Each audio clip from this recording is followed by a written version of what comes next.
And yeah, my bad. This police is in front of me, and I don't want him to stop me for him thinking I'm on my phone or something or whatever it is. But what I'm getting at is these are real fears to have, just because, think about it, like if I wanted to right now, I could go buy the lamb, I could go buy the Aventador shit.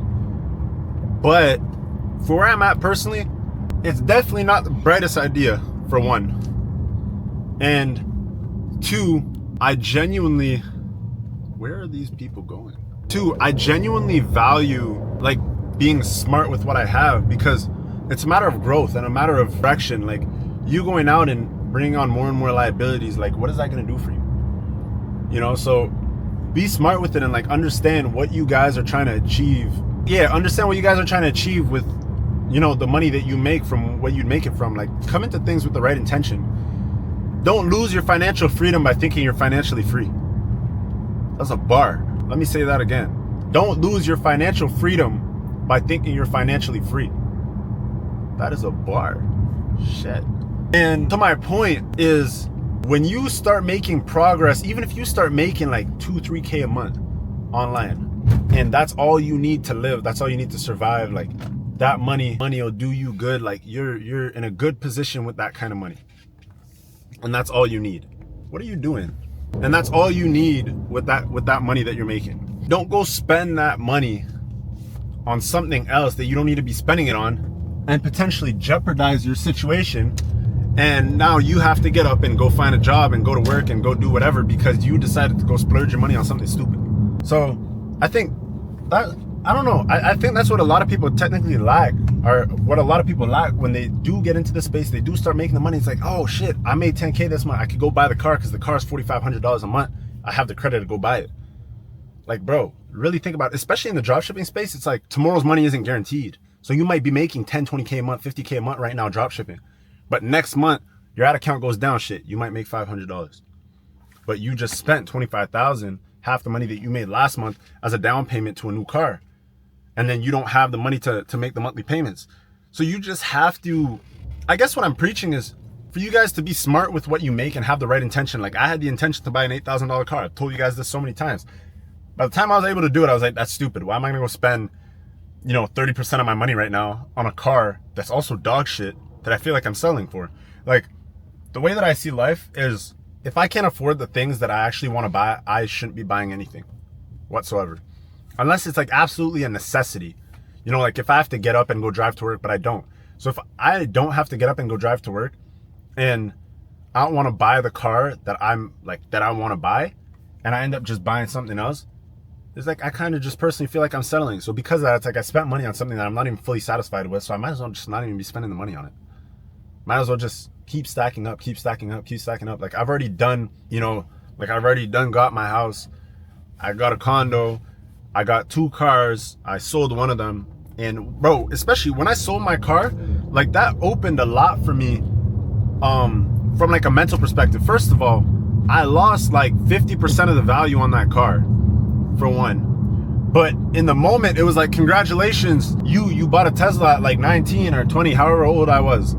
And it was like something to celebrate about. But in the end, all it turned into was a liability that I ended up selling off and losing a shit ton of money on. It was stupid.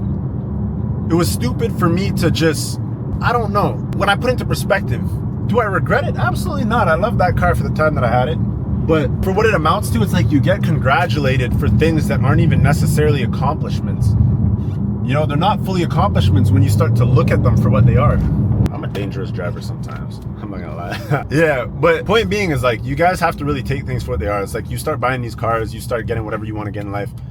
Bro, I'm telling you, the feeling of the adrenaline rush of like feeling accomplished from getting it, bro, it's literally just a trophy you put on the shelf. Like think about all these people that have like billions of dollars or millions of dollars or whatever. They have like 15 car garage. Like, bro, they might drive like 2 of those cars.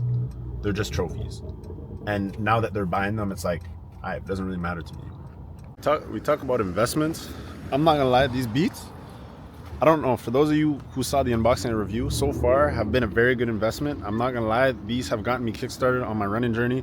And I told you how much like running has, I think, significantly improved my personal life discipline.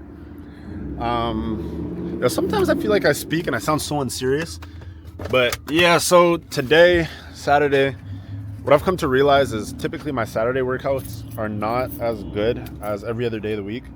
So I think with that being said, what I'm going to do is, because Sundays, typically I have an active rest day. So I will most likely just go for a run.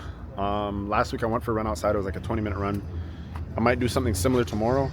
Or I might just show up, go for a run on the treadmill, and then, I don't know, maybe, let's see, maybe get like a massage after or whatever. More so, like I said, an active rest day. So because of that, I think Saturdays, I'm just going to decide to just go in for like a quick, like 30-minute workout, because I hit cardio and I feel like shit after. Optimization of your schedule, guys. Optimize your schedule. And yo, luckily today we found half decent parking. So we're like parked up right beside the gym.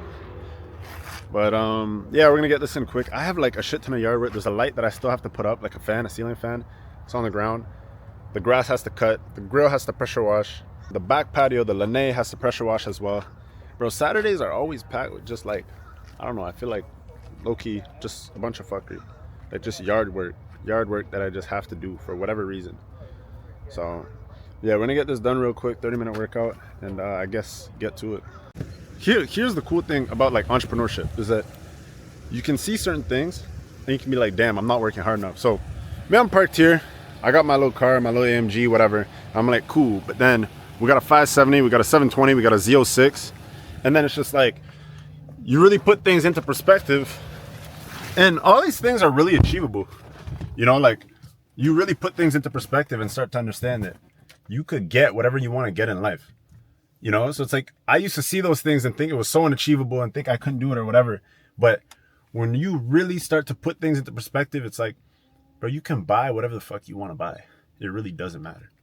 Like, all you got to do is just work for it, and then you'll get it. So I am about to get all my fucking Saturday chores done. And y'all, find work-life balance shit. And I think that's the biggest thing that I've learned when I've gotten to Florida was the work-life balance. I never realized how much it really took to like actually maintain a home. I'm like, shit, bro, I gotta wash the fucking toilet downstairs, wash the toilet upstairs, the next toilet upstairs, and there's like 3 rooms I don't even use. So I really started to think to myself, I'm like, bro, I really start to do things in life you don't even really have to do. Like, it's cool to have the crib, but I'm starting to consider like actually renting it out in this like next maybe couple months, next year or so. I might just finish off the year here and then rent it out, get another place, and kind of do the same thing. There's that. I do want to get a little bit more heavy into real estate and try to figure out I guess how to expand my horizon there. But this year I've really just been focused on the grind, head down, just working, stay focused. I don't want to put myself in a position right now where I'm gonna end up moving out again. I have to go find somebody to rent out the house. My condo's lease is also going to be up soon, the one back in Ottawa. So I've come to understand what this year is about for me.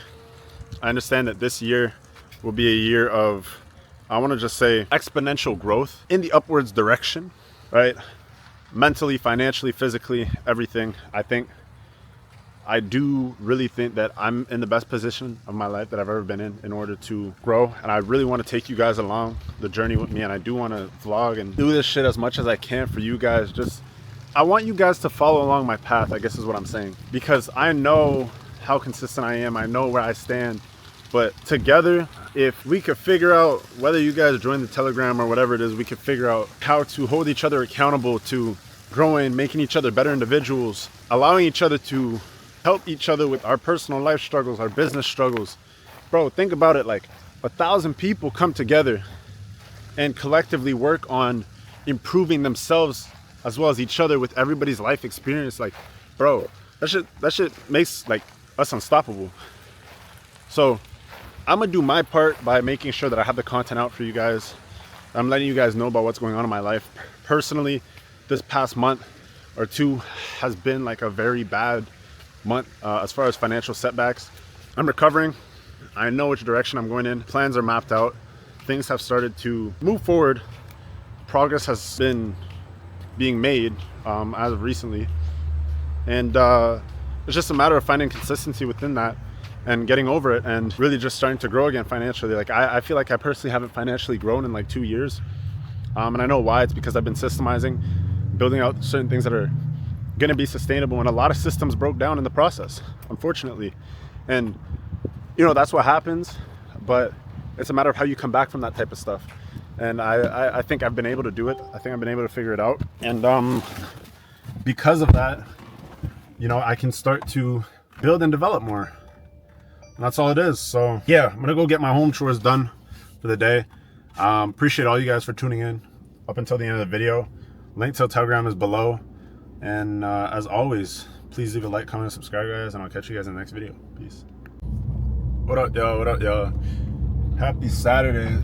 So me, genuinely, the biggest fear that I have being a millionaire under the age of 30, or I could say under the age of 25, is the fact that I'm afraid of remaining in the same place for an extended period of time. And I think this one thing that instills this fear into me is, like, first of all, the feeling of being stagnant, of not making progress, not learning, not always kind of adapting or moving on to the next thing. But then also the other thing is, I'm seeing so many people in my industry that are making money at a young age and end up in a position where they end up being broke in the end.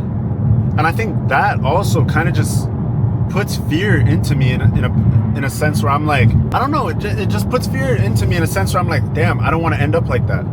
So it's like something to constantly always be afraid of, which is why I feel like I work so hard to remain consistent, to get up every day and just work and do what I have to do.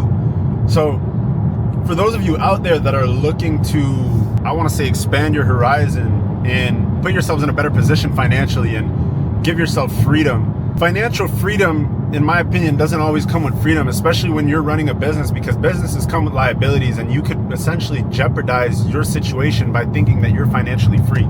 Especially when you start making, your first mil, 2 mil online. It's just like, you put yourself in a position where, I made this money, I could buy this, I could buy that, I could buy that car. Bro, people make $1 million and then go spend half of it on a Cullinan or something. And it's just like, you don't even have Cullinan money for real, because that $500,000 you just spent on that car, shit, there's a police up there. I'm not trying to get caught, but that $500,000 you just spent on that car could have been used for something like significantly more valuable than what you're using it for.